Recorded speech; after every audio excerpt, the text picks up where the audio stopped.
People often get in touch with me asking for help with harmony and counterpoint, which is fine from my point of view because I've always loved harmony and counterpoint. You can call me a sado, but I've always loved doing this stuff and I've always loved teaching it. And people often find it a real stumbling block. I think people have different starting points, different points of access with it. For me, it started really through life as a church organist. I started playing the organ in my local church when I was 10 years old. That seems remarkable now, really. And of course, it involved playing hymns. And I remember practicing these hymns, which is a wonderful way to learn your four-part harmony. And for me, of course, the great advantage of being the organist in a church was that you learn your harmony under your fingers.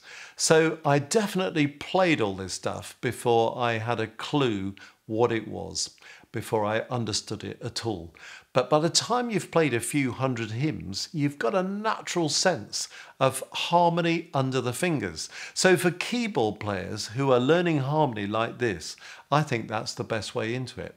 Now, not everybody's lucky enough to have had the kind of background that I had. Some people get a very long way down a route with their music making without doing any of this stuff and find it a big sweat.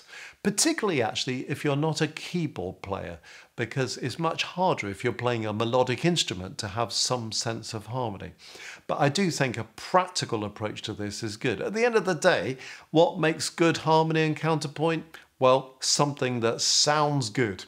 So if you can improvise, if you can think in chords, if you can think in counterpoint, linear progressions of things, then obviously coming to that as a practical musician is the best way of going about the task.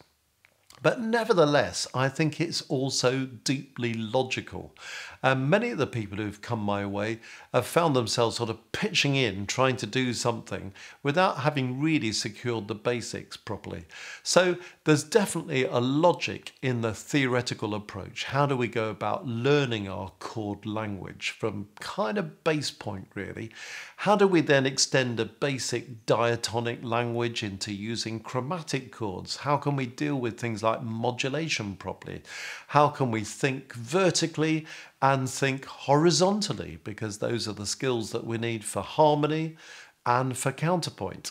And I think there are great ways of going about this that very quickly empower people.